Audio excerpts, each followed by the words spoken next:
Assalamu alaikum everyone. I am Shehrbano Meman Advocate. In today's video, we are going to discuss a very important topic, that is application for restoration of suit.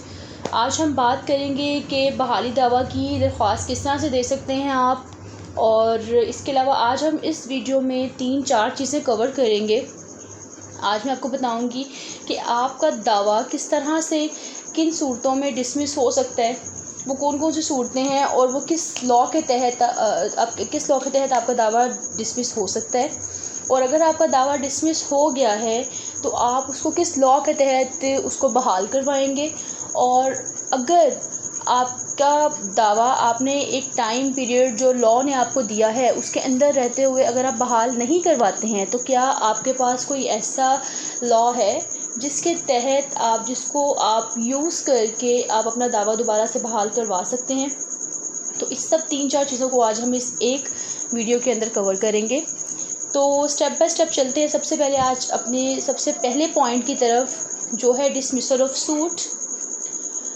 Dismissal of suit क्या होता है कि आपका दावा 2 सूरतों में खारिज हो गया, या तो आपने वो दोनों सूरतें आपको बताई गई ऑर्डर 9 रूल 2 एंड 3 के अंदर। ऑर्डर 9 रूल 2 ये है कि आपको नोटिस के लिए प्लेंटिफ ने नोटिस नहीं करवाए, और या फिर आपने जो है, और रूल 3 जो है ऑर्डर 9 रूल 3 ये कहता है कि आप लोगों ने नॉन प्रोसिक्यूशन, यानी आपने दोनों पार्टीज़ की तरफ से आप कोई भी अपेयर नहीं हुआ on the date of hearing. जब डेट ऑफ हेयरिंग थी तो दोनों पार्टीज़ में से कोई भी अपेयर नहीं हुआ, तो उस सूरत में भी आपका दावा अदम पैरवी खारिज हो जाएगा, डिसमिस हो जाएगा। अब ये देखना है कि अगर आपका दावा इन 2 सूरतों में खारिज हुआ है तो आपने इसको बहाल कैसे करवाना है, किस रूल के तहत या किस लॉ के तहत आप इसको बहाल करवाएंगे।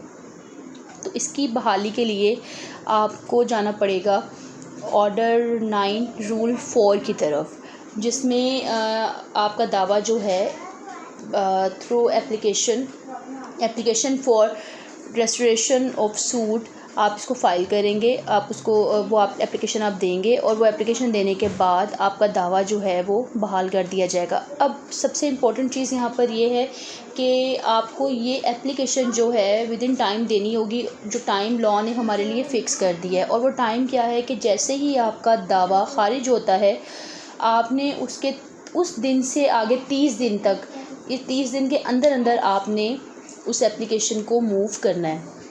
अगर आप नहीं करते हैं तो आपका वो एप्लीकेशन टाइम बार्ड हो जाएगी।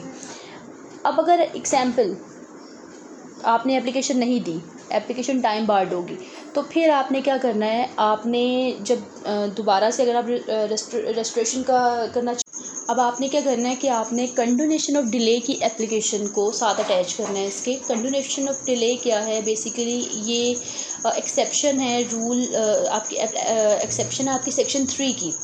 सेक्शन 3 जो है उसमें ये क्लियरली बताया गया है कि लिमिटेशन पीरियड सेट कर दिया गया है कि आपने जो भी एप्लीकेशन फ़ाइल कर एप्लीकेशन है या फिर आपका कोई सूट है, कुछ भी है, वो आपने विद इन टाइम लिमिट जो लॉ ने आपको टाइम दे दिया है उसके अंदर अंदर आपने ये करना है। लेकिन अगर एग्जांपल आपका टाइम गुजर गया है और आपको किसी भी कोई रीज़न है कोई ऐसा जिसकी वजह से आप एक टाइम के अंदर अंदर इस काम को नहीं कर सके, तो फिर इसकी एक्सेप्शन है आपके पास सेक्शन 5 के अंदर। Section 5 is about condonation of delay. और कंडोनेशन ऑफ डिले क्या है कि जब भी आपका टाइम पीरियड जो सेट कर दिया लॉ ने, वो आपने आपके ऊपर एक लिमिटेशन लगा दी है कि इस टाइम के अंदर अंदर आपने ये काम करना है। अगर आप वो काम नहीं कर सकते हैं तो फिर आपने क्या करना है, अब अगर आप अपना दावा बहाल करवाना चाह रहे हैं तो आपने उस एप्लीकेशन के साथ कंडोनेशन ऑफ डिले की एप्लीकेशन को भी अटैच करना है।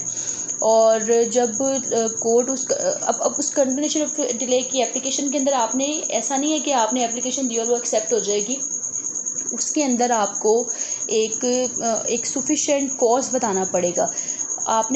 अब आपके ऊपर बर्डन ऑफ प्रूफ है, जो एप्लीकेशन लेकर जा रहा है कंडोनेशन ऑफ डिले की, उसके ऊपर बर्डन ऑफ प्रूफ है कि आप लोगों ने बताना है उनको कि ये रीज़न थी, और आपने कोर्ट को ये बावर करवाना है, ये यकीन दहानी करवानी है कि इस वजह से ये रीज़न था जिस वजह से हम लोग टाइम से कोर्ट में अपेयर नहीं हो सके, एप्लीकेशन फॉर रेस्टोरेशन नहीं दे सके, तो फिर अगर कोर्ट उस चीज़ को समझेगी कि वाकई ये जो पॉइंट है आपका ये बिल्कुल वैलिड है, ये कॉज जो आप बता रहे हैं, ये जो एक रीज़न आप दे रहे हैं कोर्ट को, ये बिल्कुल वैलिड है, तो फिर वो आपकी एप्लीकेशन जो है वो एंटरटेन हो जाएगी और आपका दावा जो है वो बहाल हो जाएगा।